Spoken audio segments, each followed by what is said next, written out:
Assalamu alaikum. Шерхана пизет парақша оқырмандары және желі қолданушылары. Қалайсыздар, амансыздар ма? Денсаулықтарыңыз жақсы ма? Біз үйге полифосфат жабыстыру жұмыстарын жасап жатырмыз. Және де соны этап-этапқа бөліп, қысқаша үйгемше түсіндіруге әрекет етіп көрейін.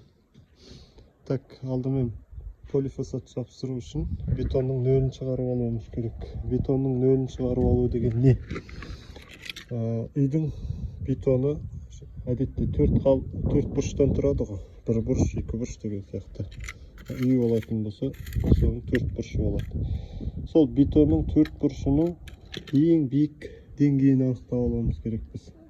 Ең биік деңгейі бізде мына осы қара болып тұр. Сондықтан да біз полифосфатымызды ең биік нүктесіне, байқап отырсыздар ма, критик, яғни тигізіп бекіткенбіз. Қалған бөліктері ойнауы мүмкін. Мысалы үшін кейбір жағдайларда 1 см, 2, 3, 5 см, 6 см-ге дейін бетонның деңгейі ойнап кетуі мүмкін. Біз сол ойнағанына қарай мына полифосфатты бетонға отырғызып кете бермейміз. Өйтіп кететін болсақ, біздің полифосфаттарымыз не болады? Қисық шығады.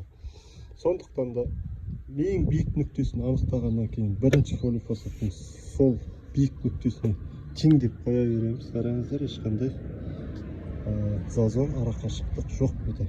Ал жаңағы ойнаған бөліктерін көрсетейік. Яғни бізге кеміне ойнау керек. Жаңағы ең биік нүктесінен кеміне ойнайды. Мына бұрышты байқап отырсаңыздар, бұл уже бетонға критик отырмаған. Яғни бір жарым санттай зазор бар бізде де. Дәл осы системамен құрастыр. Оны гидроуровень, яғни шлангының ішіне су толтыру арқылы анықтауға болады, немесе цифровой уровень бар ғой, жаңағы лазерный уровень деймін. Сондаймен анықтап нөлін шығарып аласыздар. Ең бірінші этап сол. Жалпы қысқаша сол. Білмеген жерлер болса пікірге жазыңыздар, түсінбеген орындар болса, немесе менікі дұрыс емес болатын болса, оны да жазыңыздар. Аллах береке берсін. Бізбен бірге болыңыздар. Біз алдағы уақытта осы үйге толық полифосфат өнімін жабыстыратын боламыз. Аллах нәсіп етсе. Баракаллаху фикум.